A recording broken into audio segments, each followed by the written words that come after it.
Amy, let me tell you about a magical place that is so exactly designed to be enclosed space, year-round fun for the whole family that I bet you already know what I'm going to say before I even say the name. Let's say it together on 3. 1, 2, 3. Great Wolf Lodge. You got it, Amy. My kids loved Great Wolf Lodge when we went. You probably already know that it has a huge indoor water park with a wave pool, lazy river, a bunch of massive water slides. But then your pack can hit the other attractions because, wait, there's more. Great Wolf Lodge has adventure-packed attractions like Magi Quest, a live-action game kids can play throughout the lodge, plus the Northern Lights Arcade. Spent some quality time there, so your kid who loves the lazy river and your kid who loves fantasy games will both have a great time. Great Wolf Lodge also offers great dining options and complimentary daily events like nightly dance parties, all under one roof. Unpack the car once and you're settled in to have fun. And with 22 lodges across the country, you're always a short drive away from adventure. We've both had such great times at Great Wolf Lodge, so bring your pack together at a lodge near you. Learn more at greatwolf.com and strengthen the pack. You know me, I hate eggs. What fresh hell? Laughing in the face of motherhood. The tape gun is a confidence game from start to finish. With Margaret Abels and Amy Wilson. My plan is to just live in our house until all the light bulbs go out and then move. A podcast that solves today's parenting dilemmas so you don't have to. The Earth Science Regents is going to be the death of us at my house. Hello, everyone, and welcome to What Fresh Hell, Laughing in the Face of Motherhood. This is Margaret. And this is Amy. And this week, very, very important topic, things that we should be able to do, but somehow can't. Yeah, this really gave me the lulls, this topic. I mean, what's wrong with us, Amy? What is wrong with us? I'm going to start with one of my own. I can't drink out of a water fountain. Like when I try to drink out of a water fountain, I get it all over my face, like chin, like running down to my neck. This is less of a problem now that we all carry water bottles around when we go. And there's like the water bottle fillers at the airport where water fountains used to be. But as a child, it was a deep shame of mine that I could be really thirsty at school. But if I tried to use a water fountain in the hallway, like my shirt would get wet. Can I armchair diagnose you? Sure. I think that you are too proper to do the correct amount of slurping that is involved with drinking out of a water fountain. That must be it. Thank you. I think that you really have to commit to like being like your most animalistic self to drink out of a water fountain properly. I was saying to my husband not 6 months ago that there's something about a water fountain. It's like drinking out of a hose. I get joy chills. Like there's something about drinking out of a water fountain. Like drinking out of a water fountain. It feels so wonderful to me. I don't know why. I don't know if it's nostalgic or if it's just like that cold stream of water that you're just like, I don't know. It's delicious and delightful. But first of all, they've disappeared. And second of all, it's been mitigated by the like understanding of germ theory that is now makes a water fountain less appealing generally. But I really miss something about being really thirsty and drinking from a water fountain. To me is like a perfect human experience. And I miss it from my life. What's something you really should know how to do, but you can't? Well, I had a really similar, which was funny. I had two. One, which one of our listeners had. I am still really bad at telling my left from my right. Like, just like as a snap decision, it freezes my brain when someone says, is it left or right? Like, I know my left from my right, but I have a brain freeze around it somehow. And then I don't like to have to lift up my hands. If I do lift up my hands and I see the L, you know, you lift your hands and your fingers form the L, but I don't want to do that. And there's just a brain freeze that happens. But I had a similar one to you, which is I level up and then I fail. When you run in foot races or, 5Ks, any kind of public race thing, They hand you water. And there are people who can run by and like scoop the water and drink it as they continue running. It's a little Dixie cup and then you throw the cup down. And I have never mastered that. I don't exactly know. And then I ran a couple marathons back in my day. I'm not a runner anymore, but then they give you this stuff called goo. It's like a little liquid in a pack it's like a meal replacement thing. Yes. And any attempt to ingest anything while running, I was incapable of completely. Like I would drown like a turkey trying to drink that water while I was running. Those Dixie cups, they challenge anybody. Those Dixie cups, I took my oldest kid who is now in college to a sort of play date for nursery school, because in New York City, you have to like audition for nursery schools, basically. Sure. And he was 2. And one of the tests was like, how well could he separate from me? You know, not that well. Could he share toys? Not really. And then time to sit down, and they put Dixie cups in front of each of the kids and a pitcher of water in the middle of the table. And my 2-year-old, who had only ever drunk out of a sippy cup in his life, I realized like my vast error at that moment. I always just handed him a sippy cup. Right. The cavern opened and you were like, no. What like person of any age can pour water from a pitcher into the tiny, flimsy, collapsible Dixie cup? Of course, he made a mess. I mean, he wasn't the only one, but he totally failed that test. And I failed that test. Talk about mom guilt, because I in that moment was like, oh, what a gap in my education of my young child. I have to leave our topic for 1 second, but there is a TikTok thing. I don't even know how you would search for it, but it's kids who spill a little bit of water and then dump the rest out. Like there's clearly something in a kid. There's a huge account. It's an uncle with a niece and a nephew, and he just has them pour stuff that they're cannot pour. Yeah. It's like its whole account. This is different. It's like kids who they trip, they accidentally spill stuff, and then they have some weird instinct to pour the rest of it out. It's extremely comical. Like picture a kid like walking with an open cup, and then they spill a little bit, and for some reason, they then pour the rest of it out. It's like a weird thing that kids do. Anyway, I could watch it on TikTok for 300 hours. Kids spilling. It's like the Scottish king in Macbeth. He has a whole speech about like, well, I'm covered in blood now. I might as well keep going. Might as well kill everybody. That's exactly what it is. That is exactly it's Shakespearean in nature. We went to our Facebook group, facebook.com/groups/whatfreshhellcast. Super fun group of parents who talk about all kinds of things. I mean, if you're not there, really, what are you doing? What are your life choices? And we asked all of you to tell us, what are the things that you as an adult really should know how or be able to do, but simply cannot? And we have some hilarious and very important answers. I'm going to start with Michelle, who says, I cannot wink. I can't do it. Both eyes close unless I put a huge amount of effort into it, but then that looks awkward and forced. No cute wink after a that's what she said type comment, just a full-on face spasm instead. I'm going to say, Michelle, that this is fine. Winking is a terrible so 20th century expression. Who winks? I mean, apparently. Just go to finger guns and then you don't need to wink. Like, who needs to wink?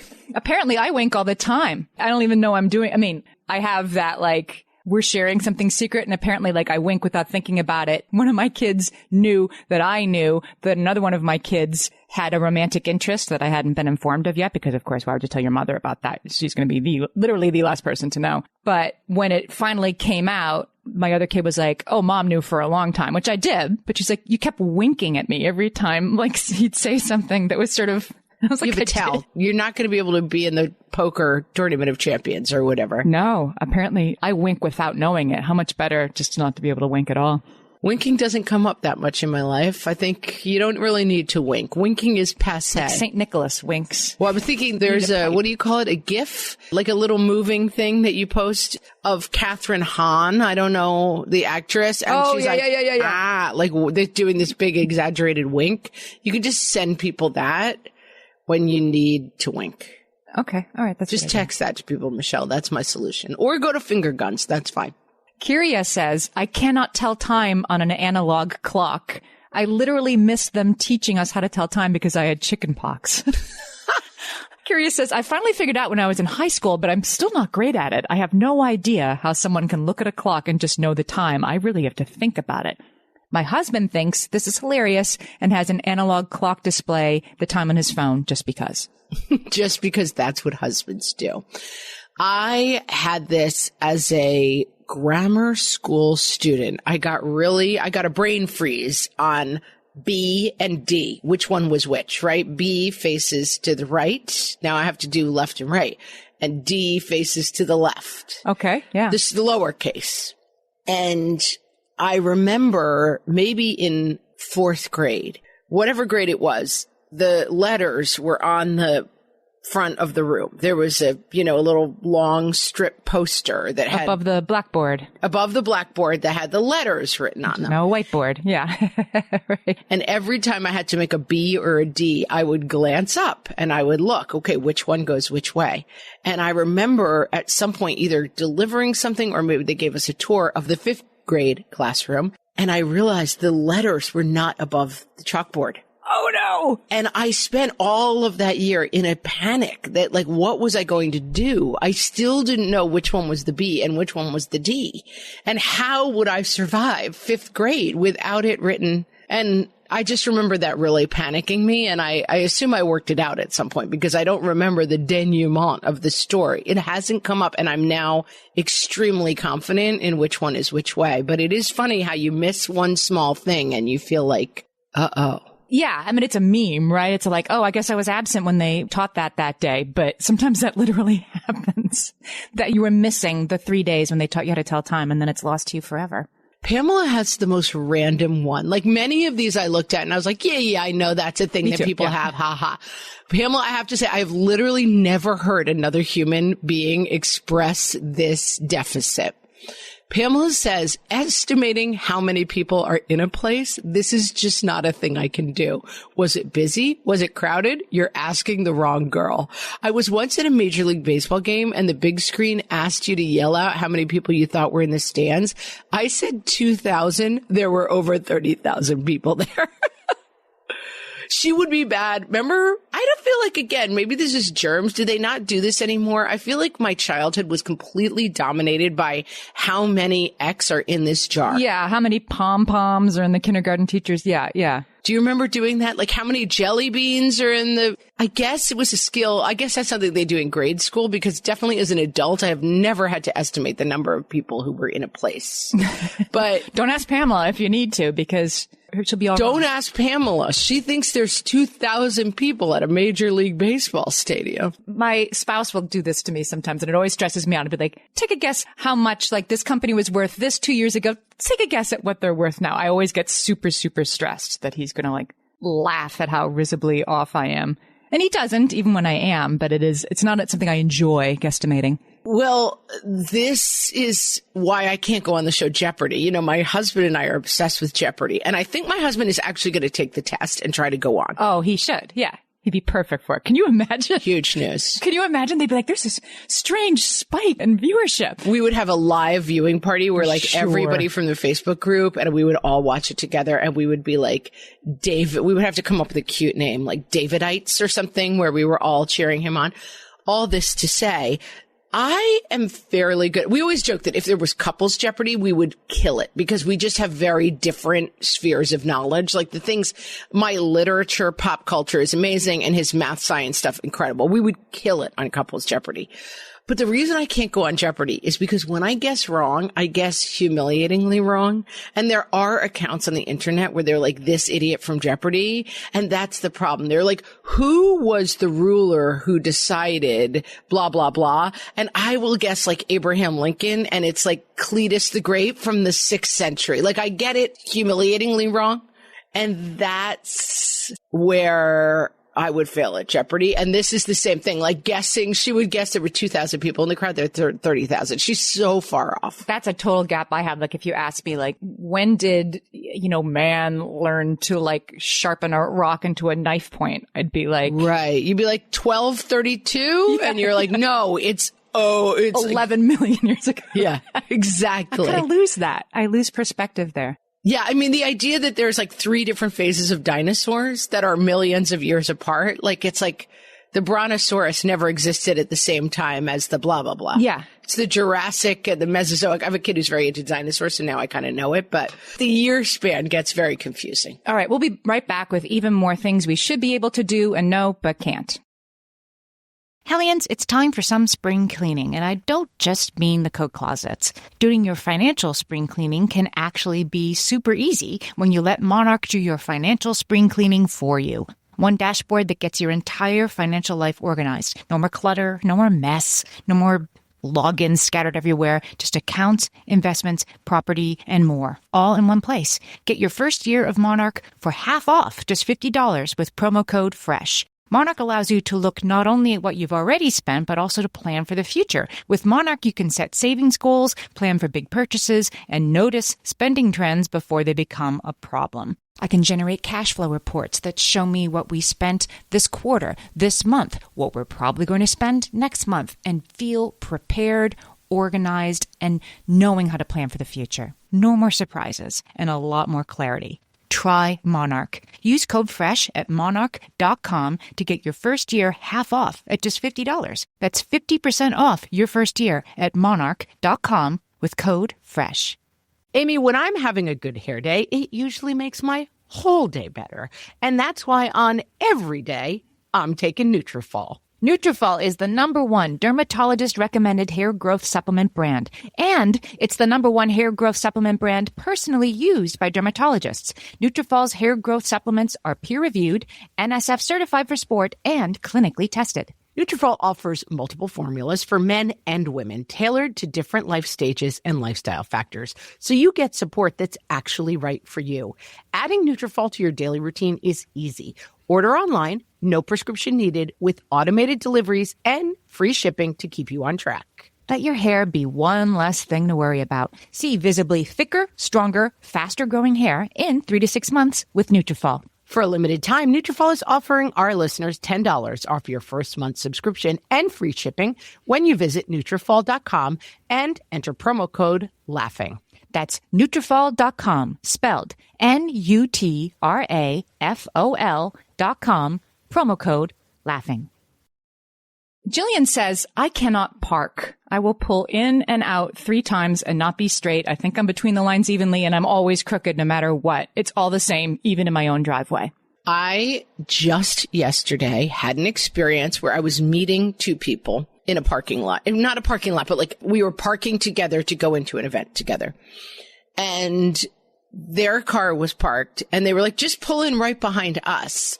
And now I have 2 dudes who are to some degree people I work for watching me park a car. It was torture. There's nothing worse. They're like, you're not straight. I mean, it was the worst. Like the 2 of them are standing there and I'm trying to parallel park behind their car. And let me tell you, and I do, as we've discussed on the episode with my sister, bonus episode, subscribe. I have a handicap. I have an eye problem. I was born with cross eyes, which now we don't say cross eyes anymore. It's strabismus. And I have eye problems and I don't parallel park well. And then I've got 2 guys watching me parallel park and be like, cut the wheel. I'm like, if anyone says cut the wheel again, I'm going to run you over. There's nothing worse. I mean, kidney stones, I guess, but there's, let me finish. There's nothing worse. War, famine, yes. But I'm saying after those big things. Other than famine, there's nothing worse than somebody watching you while you park. It's the worst. Nobody has ever parked better or sort of taken that advice into account smoothly. Like it's a disaster. It's always a disaster. Yeah, it's very frustrating. Tiffany also has no sense of direction, which is a big one, right? Like, when people make this joke, but sometimes people are like, yeah, you just go southwest down, and you're like, what, do I have a compass in my back pocket? I'm going southwest? What in the wide world are you talking about? Southwest. Lauren, this was Lauren's one. She said north, south, east, west mean nothing to me. My husband will tell me he's on the north corner of the parking lot. What? But the problem for Lauren... Am I Davy Crockett? You're on the north corner? But Lauren says, I live in the Rockies and I have the mountains as a guide. They are always to my west and I am still hopeless. I will say I lived in Manhattan for many, many, many years, and Manhattan is a grid and it's very oriented to north, south, east, west. And again, it was one of those brain lock things that you really have to know north, south, east, west in Manhattan, right? Like people are like, I'll meet you on the southwest corner of you do. 13th and Broadway. Like you got to know your ordinal directions. But there are signs, but you're not like looking at the Rockies. You're looking like, here's 13th Street and that sign over there says 12th Street. So that's south. Like you have constant numerical, like bigger is north and bigger is west. So the numbers help. But when I first arrived in the city, I will say that was a block for me. I would try to make the Empire State Building like my relative position to the Empire State Building, but it would definitely freak me out. Like, which one is now? Again, it's in my bones. Like, now I could be like, I made down the southeast corner, but yes. And the Empire State Building. And the Rockies, yeah, it's like, you've got it. You've got something to work. But even like, I live in the suburbs. It's like, I don't know where I am at any given moment. It's like, again, people love those ordinal directions, and I'm not for it. My kids are doing it now.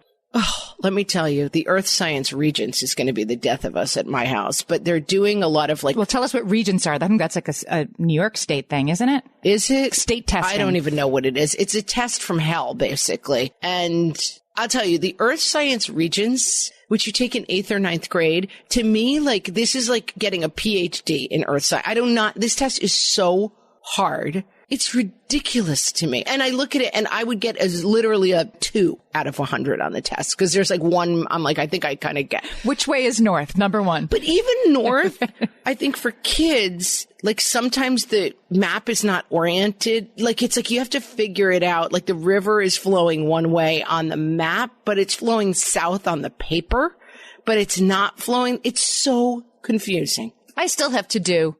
I will never learn my directions on a topographical map, and I will live a happy life. Right. I mean, I'll never be able to like figure out where I am from like where the sun is in the sky or which way the river is flowing. I know my north, south, east, west, but I have to imagine myself every single time. Like some people would have to like use their hands to be like, is this left or right? I have to envision myself standing on a map of the United States, like, a first grade United States map, and be like, New York is that way, California's that way, Florida's that way, and Canada's that way. That's how I do north, south, east, west. I envision myself, which way is Florida on this map that I'm standing on. You're like Joey from Friends. That was his whole thing. When they went to London, he was like, he had to put the map on the ground and stand on it. He's like, I have to be in the map. That was like a whole plot point on Friends. And now there's Google Maps and nobody ever needs to know where they're going. So now like game changer. We're all hopeless. Yeah. Erica says, I can technically ride a bike, but I have no confidence. Eons ago, we went to visit my cousins in Holland, and it was a disaster. I ended up having to ride on the back fender of someone else's bike the whole time. I feel like bike riding is definitely one of those things. Bike riding and swimming. And if you don't, skiing, there's a lot of things that, like, if you don't get it when you're under 10, you never really, my mother started skiing at 40. My father. And when did she stop? Did she keep skiing? Because I started skiing at 40 and I stopped skiing at like 43. She stopped at like 50. She was a good sport. My dad had grown up literally at a mountain. His father was an innkeeper and they had a ski slope. He grew up skiing from the time he was 2. And so he wanted us to ski. And then we all would go skiing. And my mom started at 40 and she just couldn't get it. She just could not get the like muscle memory or whatever. And she could get down the hill, but she never had that like easy, joyful confidence. And I think there's a lot of things like that. I have a book coming out next year and there's a whole chapter about me trying to learn to ski as an adult and how it went. Spoiler alert, terrible. And yes, I never had a moment of fun doing it. And part of it is because you're on the bunny slope with children, which once you're a parent, like I'm a mom watching like dozens of 4 and 5-year-olds acting like completely unsafely all around me. It was not like, get me out of here. This isn't fun. I couldn't even graduate. Yeah. Riding a bike, but there's a window. One of my siblings doesn't know how to ride a bike. And it's because the crucial window was missed. We had 2 siblings that were Irish twins born really close together. And so my parents were like, in the soup, right? And so their just older sibling in the, 4, 5, 6 age where somebody's supposed to be teaching this kid to ride a bike, like everybody was busy. It was diapers and bottles everywhere. And so this kid never learned. And now this adult doesn't know how to ride a bike because he missed the window. Like you couldn't be 9 and like with training wheels in the neighborhood, you might as well just move right now. Forget about it. Yeah. Move right now. Yeah. Yeah. So it is. There's windows. You couldn't risk it. You couldn't risk the social ostracization. I am an extremely good bike rider. I was a bike messenger in New York City, and I'm a really good bike rider. How have we done as many episodes as we have done? You're just one of those people. It's like, oh yeah, I did that. I was a bike messenger. What? I was a bike messenger in college. Yeah.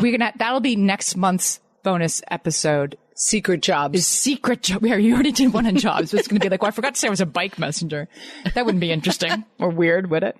Ariel cannot go underwater without holding her nose. This to me is like the corollary. Like, I never learned to hold my nose when I jumped in the pool. Like, people at the Y wouldn't let me. So I never started doing it. But this is one of those things, like, if you don't stop holding your nose when you jump out of water, by the time you're 10, you're always going to do it. I had a kid who couldn't swim without holding his nose and was like 7 and was literally learning the crawl. I'm going to try to explain it by like holding his nose and swimming with one arm and then changing the grip on his nose. Like, he could not be in water without holding his nose. He's mastered it now, but it did take a long, long time. Takes focus. Laura can't peel a hard-boiled egg, which I'm fine with because hard-boiled eggs are gross and have no role in our lives. They're disgusting. Yeah. I'll put a link in the show notes if I can find it to the Dash egg cooker. You guys, I'm going to get this from my husband for his birthday. Don't tell him that it boils eggs. You know me, I hate eggs. This is a real gift from me because I don't think there should be eggs that people eat. And so I'm going to get him this little thing that makes really good hard-boiled eggs and I guess makes them easier to peel. A hard-boiled egg, I mean, it's the grossest substance.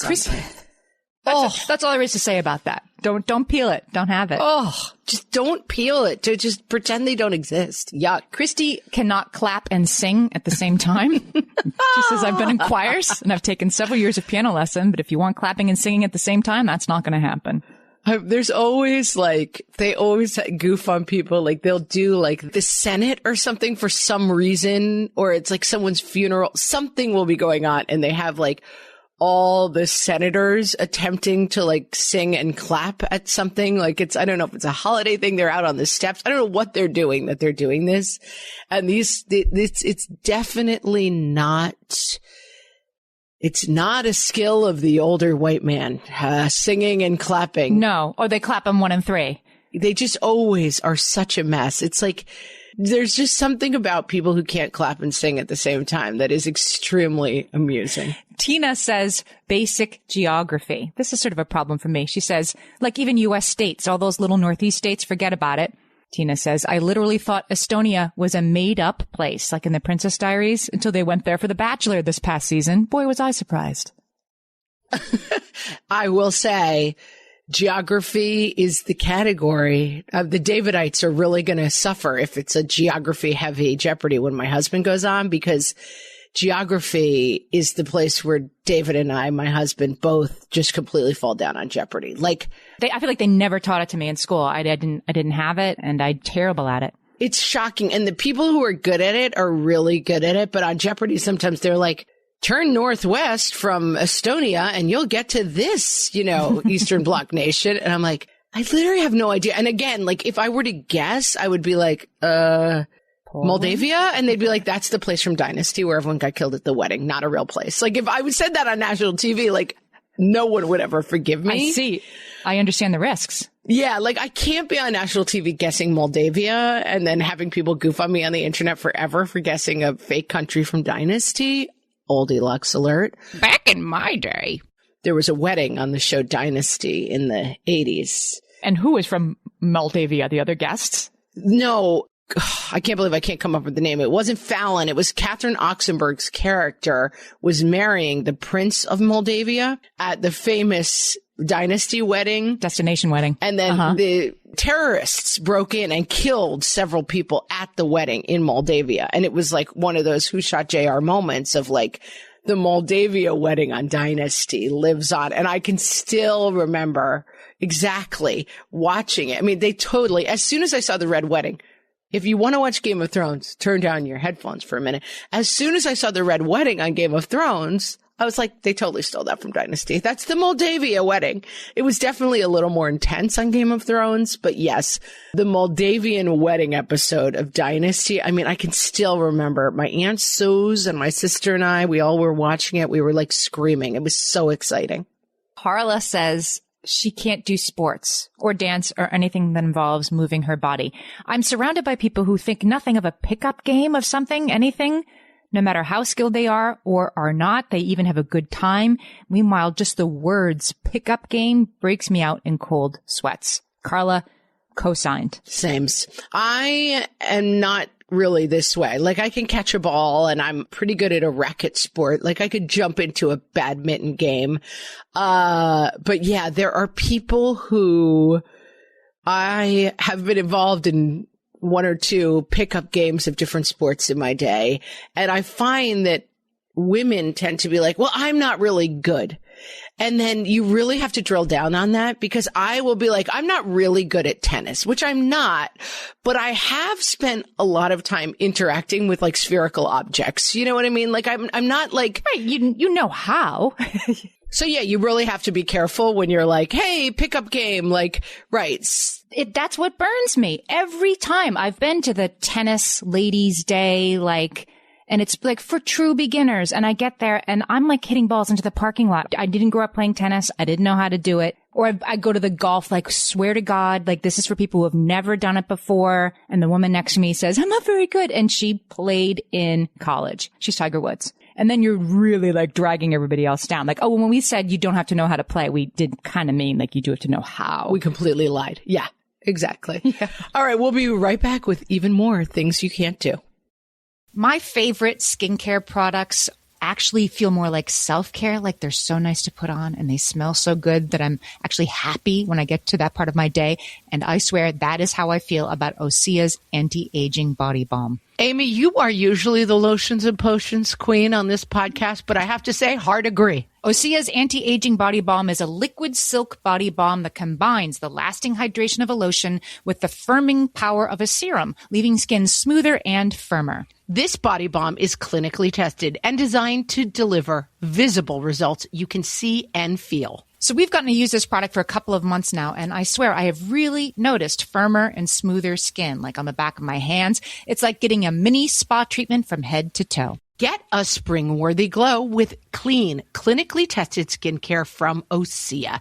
And right now, we have a special discount just for our listeners. Get 10% off your first order site-wide with code FRESH at OseaMalibu.com. That's 10% off your first order with code FRESH at OseaMalibu.com.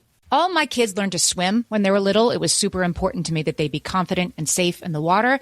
There was only one problem with that: taking them to swim lessons. I mean, the pools were freezing. There were always cranky adults doing laps right there. And it was definitely not, for any of us, what you would call fun. Amy, heard. But now there's Goldfish Swim School. Goldfish takes a really thoughtful approach to swim lessons, combining research-based teaching with a warm, kid-friendly environment that actually helps kids thrive in the water. Every detail at Goldfish is thoughtfully designed to create a golden experience, from shiver-free, warm indoor pools to comfy waiting areas for parents to professionally trained lifeguards on deck. Goldfish uses an approach called the science of swim play, which combines guided play with proven teaching techniques to help kids learn to swim, build water safety skills, and gain confidence, all at their own pace. Lessons are designed to meet kids exactly where they're at. If you've been thinking about swim lessons or just wondering where to start, this is a great opportunity. Right now, Goldfish Swim School is offering a waived membership plus your child's first lesson free at participating locations. Just visit goldfishswimschool.com/free to find a location near you and enroll using promo code FREE. That's goldfishswimschool.com/free, promo code FREE.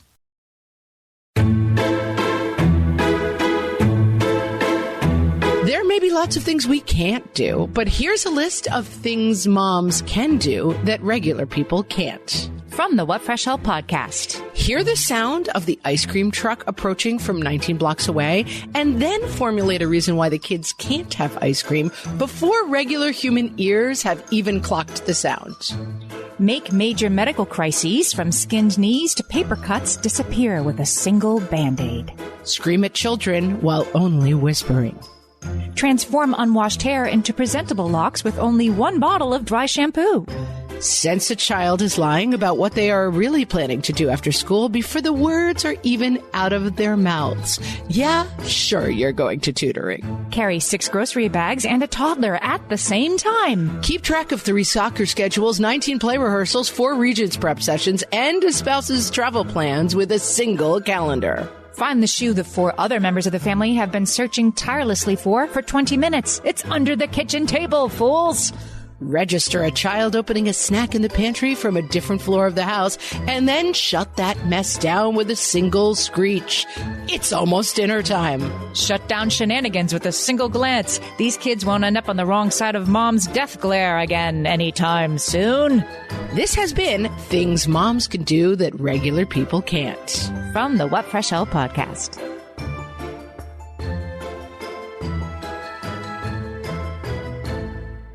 Kim says she cannot replace a light bulb. I inevitably always buy the wrong kind, or it's the right kind, but the light is a different color than the other bulbs. Yes.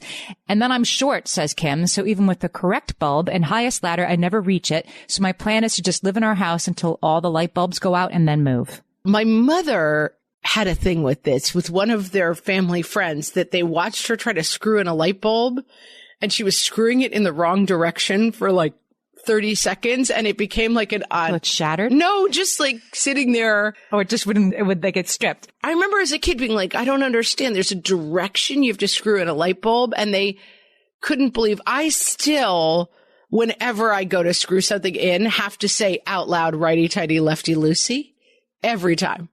It helps. And to your inner self, to your inner child, like, keep in mind. Yeah, but not inner, outer, like to my outer self, because I have to say it, I have to verbalize that out loud. Joanne cannot put caps back on correctly. Milk cartons, orange juice containers, pill bottles. Righty-tighty, lefty-loosey, babe. I just solved all your problems. Joanne's husband used to operate under the impression that every cap he encountered would be properly tightened. After many spills, he has now learned his lesson and operates under the assumption that every cap or lid in our house is hanging on by a thread. I love that for him. Courtney and I share a dilemma. She cannot use a tape gun, literally cannot do it. She runs a business that requires a lot of taping boxes and labels, and every single time the tape gets twisted, it won't cut. I end up using a profanity every time. Courtney, we're not here to solve problems. We're not here to give advice. But I have figured out that the tape gun is a confidence game from start to finish. That like it involves a hard slap of the tape gun, a confident pull, and then a hard cut. Like you gotta fake it till you make it. You gotta just tell yourself, I can, I will, I do, and just go for it. Because I'm telling you, I've had this problem myself. And, it's a confidence game, the tape gun. You know, when you have to refine the end and you just have like the littlest, teeniest, like skinniest strip, and you're trying to make it like a wider strip because it's going to be huge, like moving packing tape you're using, and then you lose it again. I mean, I've spent many a moment trying to get the tape untangled. Same with... Now, starting, what you're talking about is a different game, Amy. Starting the tape that is taped down and only getting a tiny strip, that can't be fixed. You can either like make 1,000 tiny strips. Yeah, but I feel like you use a tape gun and then you still end up there. No. The tape gun, like you have the worst thing happen. Like the tape gun, the tape comes out of the thing that's threading it to the sharp edge, and instead now it's just taped itself back to the other tape, and you have to find the edge. Good luck. No. That can't be, that's what I'm saying. That can't be fixed. Like just move to Guam. Like at that point, there's no way to solve this problem. How about, this is something I've never been able to do. Public restroom, new toilet paper roll. Trying to find like where that starts and pull it. It's like one of those lock boxes in a James Bond movie. You're like, where would I even begin? I don't know why it's so hard, but I can't think it's just me. Carry tissues in your purse. That's my advice. Amanda says she cannot insert a USB the correct way before the third try. I'm so glad to hear this because I'm like, I did it that way. Like you put it in one way, that doesn't work. You put it in the other way and it still doesn't work. You're like, wait, is there something wrong with me? No. And then yeah. Yeah. But why does it work on the third way? You're exactly right. Like it doesn't work the first time or the second time, but then like the fifth time it works. And it's like there's only two sides to it. There's only two sides. There shouldn't be a third try. I cannot, at this point, I just call my husband, like figuring out which cord goes in which slot. Now there's like, I have something to charge, like a Kindle. And I'm like, I'm trying a USB-C, but that's not right. And then there's like that. It looks like it's right, but it's not right. But it's not right. Right. It's 1% different. That's right. And then there's like some sort of, whatever the Kindle cord is, whatever that thing is called, it's got like a little notch in it. But then there's one that's a little bit bigger. And then there's a USB-C, which is flat all around, no notch. I'm just like, I hand it to my husband. I'm like, can you charge this for me? That's become my solution because I just cannot find the correct cord for the device. Like I'm always wrong. Tracy says she can't intelligently convey her thoughts. I can have entire monologues in my head that make sense, some on fairly deep subjects, but as soon as I open my mouth to share my thoughts with another person, I'm a bumbling, rambling fool. My husband used a phrase many years ago. That person is an organized speaker. And I was like, they have organized thoughts for speaking. And I thought that's the skill because it's a very different skill than being smart. And I think we were at the time watching a political debate and it wasn't big candidates. It was local people. And he said, well, that person's just a much more organized thinker, an organized speaker.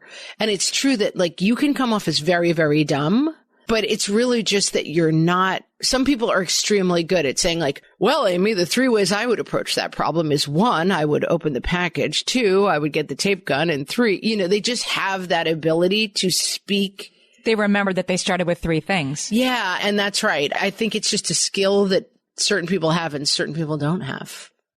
It's like instead of going tangent, tangent, tangent, right? And then you're off over here. Gretchen has a funny one, which is thematic with the states or geography or ordinal directions. She doesn't know anatomy. Because of how my school managed band, my science units got all messed up. I ended up doing geology twice and never had the human body unit. So now she's doing, God bless Gretchen, she's doing online anatomy and physiology, studying independently. Because knowing the body is important. I think I would just be like, oh, well, I'll never know where the liver is or what it does. I don't know where the liver is and where it does, but I'm not sure I had an anatomy unit. But for sure, way too much rocks, way too much earth science. And I can't remember any of it anyway, but like the stripes in a rock, what are those called? Striations. Yeah. Striations and like the rock cycle. Yeah. Like weathering versus erosion. I mean, yeah, I think we need to talk to somebody about what it is we're studying. Like, you do not need to know the rock cycle, but you kind of need to know what your liver does so you can take care of it. Isn't that more important? Well, yeah, what your liver is and what it does and like basic like symptoms too. Like what's the difference between a stomach ache and an appendicitis and like there's lower right side, people, lower right side. Right. Like learn that in school or even like headaches. I was just reading about migraines and there are very specific ways that if you came in and said, I have a terrible headache, the way they know, like this is a problem and this is a migraine, which is a problem, but a different kind of problem, not dangerous. And there are very simple, like sudden onset, hit their head for it, whatever. And I just thought like, why don't we learn this stuff? Like it's kind of important to know, like, is this headache one I should worry about? Well, answer these 4 questions. Why are they saving that for med school? And I know someone in med school right now, and even they were saying that so much of med school used to be predicated on memorization because you had to like know the 4 types of headaches. To hold it. Right. And that now, because you have a phone or a tablet or like you could look up so much stuff that they're kind of waiting for the shift away from like, you don't actually have to memorize the 900 symptoms of the small intestine. Like you could reference that stuff. But yeah, that's an interesting topic. We should maybe do an episode on that. Like, why do we learn what we learn and what would be better to know, like actual skills? Or like, ChatGPT, it's changing everything, right? When you can sort of synthesize knowledge about stuff. Why learn about earth science? Why learn about the rock cycle and memorize all this stuff for the Regents test in the first place, right? If that information is available to you, if you want it. Because it's good to learn. That's why it's important to learn things. I'm going to close strong with Delaney, who can only tie her shoes using the bunny ears method. Me too. No shame in that. There's no shame in the bunny ears game. It's fine. I have also admitted often on the podcast that I had children who were like in 5th grade and did not know how to tie their shoes because I had 3 kids in 3 years and 3 kids in 4 years to be technical. I didn't have time to sit around teaching kids how to tie their shoes. I'm sorry. And so my kids never learned how to tie their shoes. And guess what? I taught them in a day when they were in 5th grade. It worked out totally fine. There is no shame in the bunny ears game. The bunny chases the other thing down the rabbit hole. It's fine. As long as you get them tied. Oh, I still tie my shoes that way and don't know the other way and existed with the deep shame for a long time. But the way I was doing it was inferior. I was sure that the other way to tie your shoes was better, or at least led to a more firmly tied shoe. But I have been told since then that that's in fact not the case, that it's exactly the same knot. You're just getting to it a different way. You do you. I hear you and I understand, and it's totally fine. No shame in that game. You. Friends, have you left us a rating and review of our podcast? If not, would you do that today? That is something you can do. Everyone can do it. It's just a click on your phone. It's one of those kind of goofy things that weirdly people care about, and it helps the algorithm and people find blah, blah, blah. Whatever the reason is, if you would take a moment out of your day, if you're enjoying the podcast, to leave a rating or review. If you hate the podcast, just turn to the person next to you and say, this podcast stinks. But if you like the podcast, would you leave us a rating or review on your favorite app? It would make us smile. It would make us happy. Thanks for considering that. And please know that however you tie your shoes and whether or not you can drink out of a water fountain, we like you just the way you are. We do.